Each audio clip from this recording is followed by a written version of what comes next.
Hola a todos, mi nombre es Camila Zócar, soy profesora de Historia, Geografía y Ciencias Sociales en Enseñanza Media y represento al Colegio Instituto Santa María de Santiago. El día de hoy voy a hablar sobre la evaluación dentro de la sala de clases con el objetivo de poder reflexionar sobre esta, específicamente sobre la evaluación calificada y poder analizar cómo afecta en nuestros estudiantes. De esta manera, en primer lugar, vamos a ver qué es la evaluación. Y vamos a entender por evaluación este proceso, esta observación que tiene el profesor respecto a los procesos de aprendizaje que tienen sus estudiantes, en un contexto físico y temporal determinado. Por ende, vamos a ver que la finalidad de la evaluación va a ser observar cómo están aprendiendo y qué están aprendiendo los estudiantes. Y en un segundo punto, el poder entregar y entregar la retroalimentación a los estudiantes para que ellos autoobserven sus procesos de aprendizaje. De esta manera, la finalidad mayor que va a tener la evaluación es poder tomar constantemente evaluaciones pedagógicas dentro de la sala de clases. Esto nos lleva entonces a algunas interrogantes. La primera es, ¿cuándo evaluar? Durante todo el proceso formativo, es decir, no solamente al final, que es una práctica que puede verse de forma común dentro de las escuelas. ¿Cómo evaluar? De manera diversificada, es decir, cada estudiante debe tener la oportunidad, a través de sus habilidades, de demostrar lo que ha aprendido. Y la última pregunta es, ¿cuánto evaluar? Esta pregunta queda abierta, ya que la evaluación, la cantidad de evaluaciones debería reflejar el proceso de aprendizaje de cada estudiante, por ende no nos podemos encerrar solamente con un número de evaluaciones. Hay que ver entonces cómo entendemos la evaluación. Podemos entenderla como un elemento de medición o un elemento de observación. Si la entendemos como un elemento de medición, no va a estar centrada en el desarrollo del estudiante y va a llevar a prácticas como el entrenamiento para que los estudiantes puedan mejorar los resultados de ciertas evaluaciones en vez de utilizar la evaluación como una herramienta de autoobservación. Si vemos la evaluación como una herramienta de observación, una observación constante, vamos a entender que acá el estudiante va a ser el protagonista y no la evaluación, y por otro lado, nos va a servir efectivamente para tomar decisiones pedagógicas dentro de la sala. Caso chileno. El caso chileno, entonces, vamos a ver que acá en Chile existe la posibilidad de que cada escuela pueda implementar sus programas de estudio propios, guiándose siempre por los objetivos de aprendizaje que exige el Estado. Por ende, uno puede utilizar los programas de estudio que elabora el Estado, pero hasta el año 2011 al menos, solo un quinto de los establecimientos en el país poseían planes y programas propios. ¿Qué tiene que ver esto con la evaluación? Que los planes y programas, la forma en que planificamos nuestros estudios para los estudiantes, tiene que ir siempre de la mano con una evaluación que refleje estos aprendizajes, que ayude a reflejar al estudiante cuánto ha aprendido. ¿Qué es lo que pasa en la práctica? Que la mayoría de los establecimientos usan las pruebas de papel y lápiz como las evaluaciones imperantes. Es decir, la prueba de papel y lápiz siempre la vamos a encontrar, siendo que esta solamente puede evaluar ciertas habilidades. En el año 2019 se empieza a implementar el decreto 67. Es un decreto que va a derogar una serie de decretos anteriores a favor de una evaluación más justa.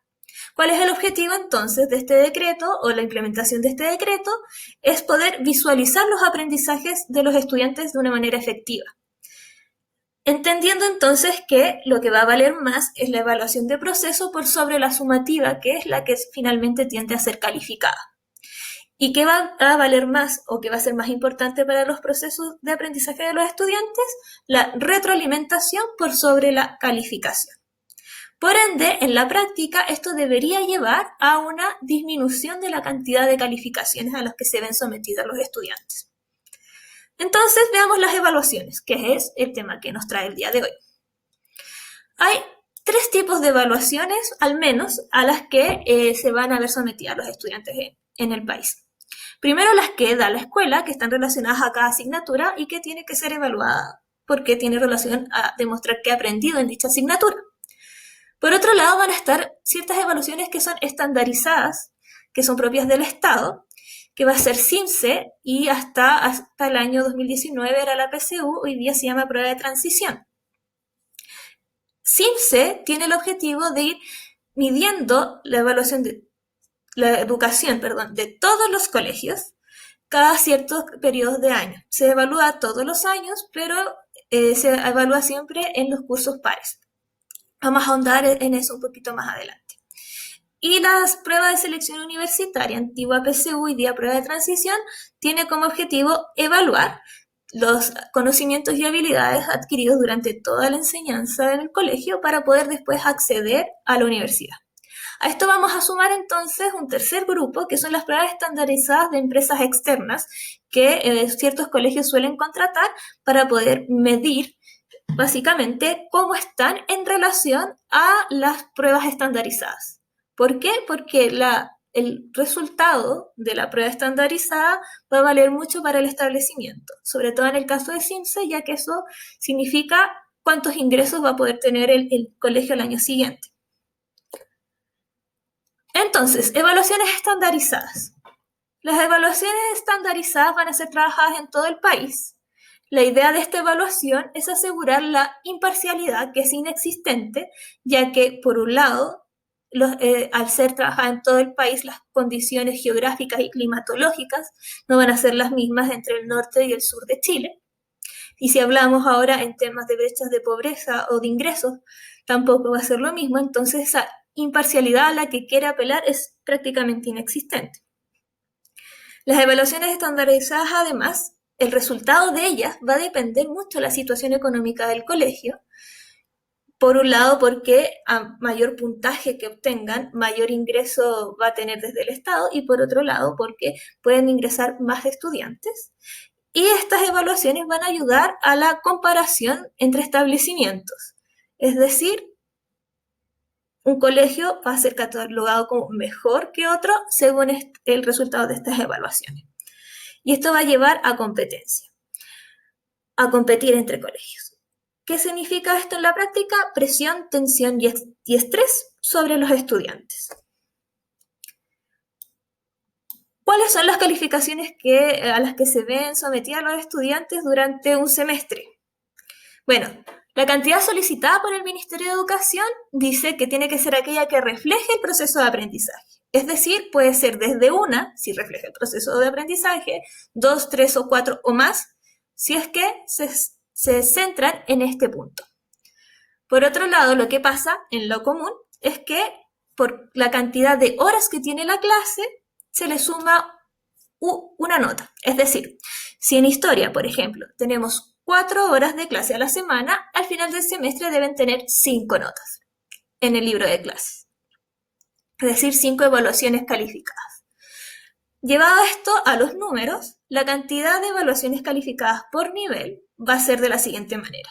De primero a sexto básico, por semestre, deben tener en total, entre todas las asignaturas, 30 calificaciones, como mínimo. Entre séptimo básico y segundo medio, esto sube a 39. Y entre tercero y cuarto medio, que son los estudiantes más grandes del colegio, van a tener que estar enfrentados a 33 calificaciones a lo largo del semestre. Es decir, son 33 instancias de evaluación calificadas.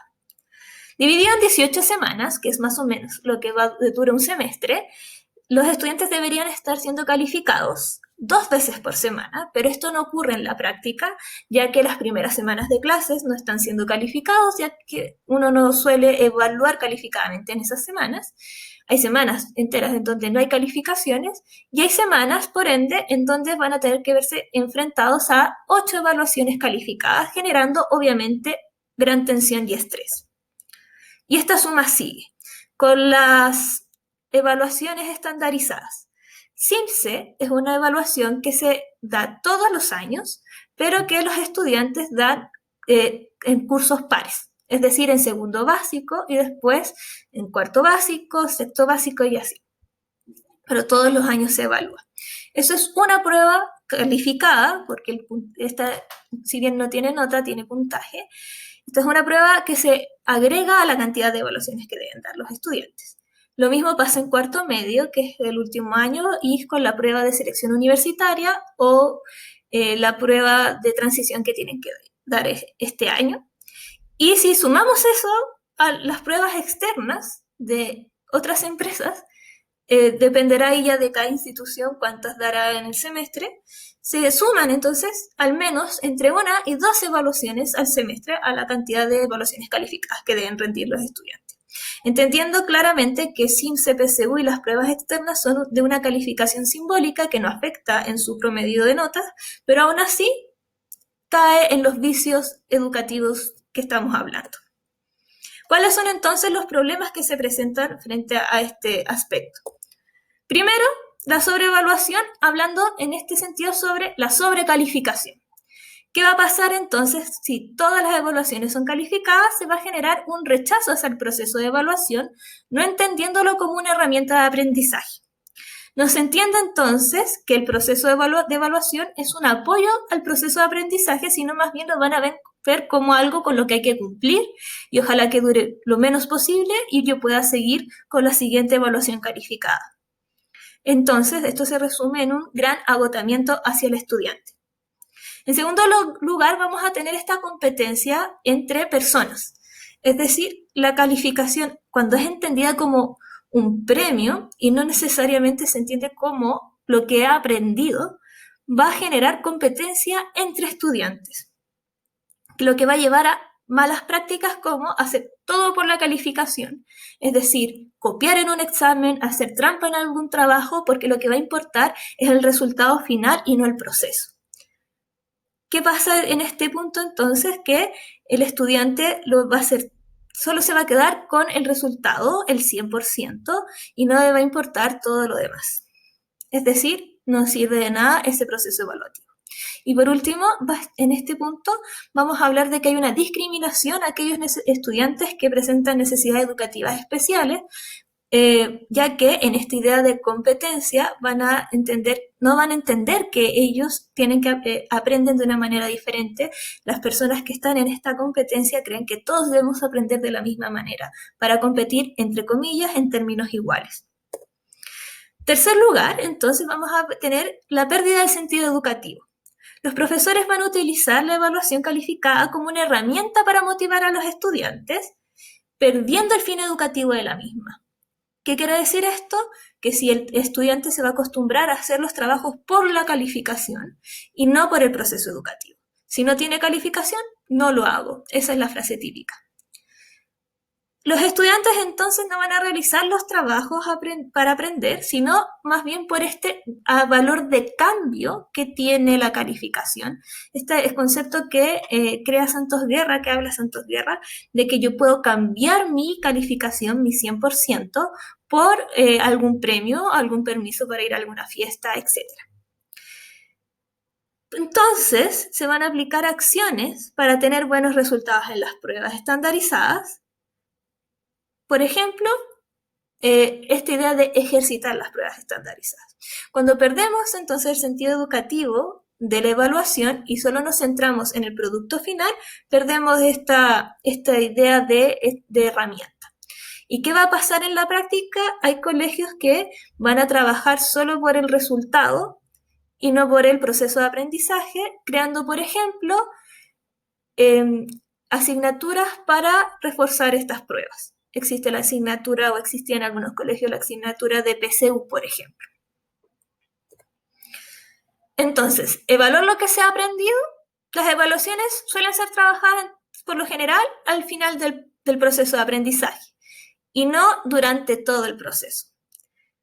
Al solicitar una cantidad de calificaciones, hay evaluaciones que son creadas con el objetivo de cumplir esa meta. Es decir, necesito llegar a mis 5 calificaciones al final del semestre, por ende voy a crear una prueba de papel y lápiz, por lo general, para llegar a esa meta, sin realmente utilizarla como un agente educativo. Y esto lleva al otro punto que dice que los estudiantes se van a preparar para las evaluaciones, es decir, se van a preparar para la calificación, dejando de lado el proceso educativo, y cuando termine esta evaluación, van a olvidar todo el contenido porque ya no importa, ya tengo el 100% de la calificación. Entonces todo lo que pasó, que puede pasar ahora, no importa. Importancia entonces de los resultados. ¿Cuál es la importancia que le estamos dando a los resultados? Esto va a generar competencia entre personas, es decir, competencia entre establecimientos por un lado, ya que se usa también el valor de cambio de los resultados para tener ingresos económicos y atraer al mismo tiempo más estudiantes. Y entre los estudiantes, al ver este valor de cambio en la calificación, para obtener permisos, dinero, premios, etcétera, y además para sentirse, entre comillas, mejor que el resto del curso al estar, si es que se lleva una jerarquización, arriba en la lista de estudiantes con mejores calificaciones. Entonces eso lleva a otros vicios, por ejemplo, como el discriminar a los demás. Pero bueno, caso del COVID-19, este cambio de paradigma obligado que nos estamos viendo enfrentados todos los agentes educativos, que nos lleva obligadamente a un cambio en la evaluación. Las calificaciones en tiempo de COVID van a quedar suspendidas, ya que los procesos de aprendizaje han cambiado. En tiempos de COVID, la evaluación formativa va a estar por sobre la sumativa, y esto nos va a llevar a una necesidad de innovar en las formas de evaluar, buscar nuevas herramientas como las TICs para poder generar instancias de evaluación en donde podamos efectivamente observar lo que están aprendiendo los estudiantes a la distancia.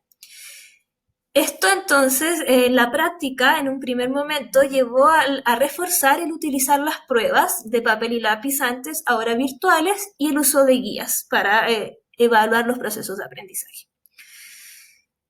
Y esto nos lleva entonces a la conclusión que saca en algún momento Santos Guerra, que es que la sala de clases no es la que limita, se expande la posibilidad de generar evaluaciones a favor del aprendizaje, es decir, el profesor actúa en un contexto que condiciona su práctica de evaluación y tenemos que ver este espacio de COVID-19 como una oportunidad. Propuestas entonces al respecto. En primer lugar, propongo implementar la evaluación interdisciplinaria, ya que aquí va en un mismo trabajo a ver la existencia de una retroalimentación desde diferentes áreas de estudio, disminuyendo la cantidad de calificaciones a las que debe someterse el estudiante, y además esto apoya el trabajo colaborativo entre profesores. En segundo lugar, la idea es no entregar un valor pedagógico a la calificación, para eso existe la retroalimentación. Y en base a esta idea, por ejemplo, hay colegios que están usando la práctica de los cursos más pequeños, no entregar calificaciones, sino que solo centrarse en la retroalimentación. En tercer lugar, la idea es potenciar la evaluación formativa por sobre la sumativa. En cuarto lugar, evaluar en base a un instrumento universal que entregue la posibilidad de que todos y todas puedan demostrar lo que han aprendido y no adecuar después el instrumento en base a las necesidades educativas de los estudiantes. Y en quinto lugar, claramente hay que disminuir la cantidad de evaluaciones calificadas que existen en la escuela.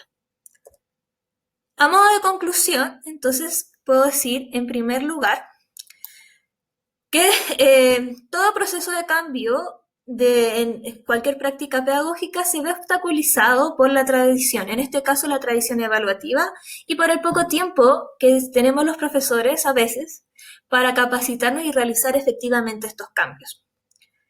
En segundo lugar, puedo concluir que las calificaciones deben ayudar como una herramienta de observación al proceso de aprendizaje. Por lo tanto, no significa que a mayor cantidad de calificaciones sea necesariamente más representativo del proceso.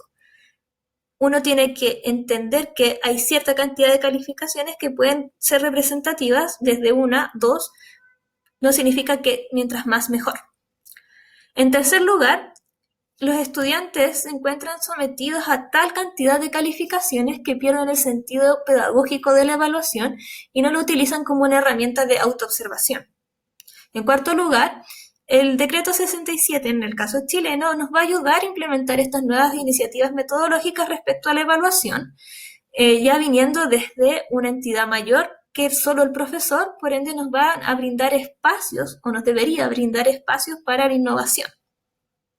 Y en quinto lugar, la evaluación bien trabajada no debería hacer sentir al estudiante que se encuentra en una situación evaluativa, porque si se siente en esta situación evaluativa, esto llevaría a condicionar ciertas acciones y actitudes de los mismos. El estudiante idealmente no debería saber que está siendo evaluado en el momento, y no deberíamos, por ende, agregarle además el valor de la calificación, porque esto finalmente solo genera estrés.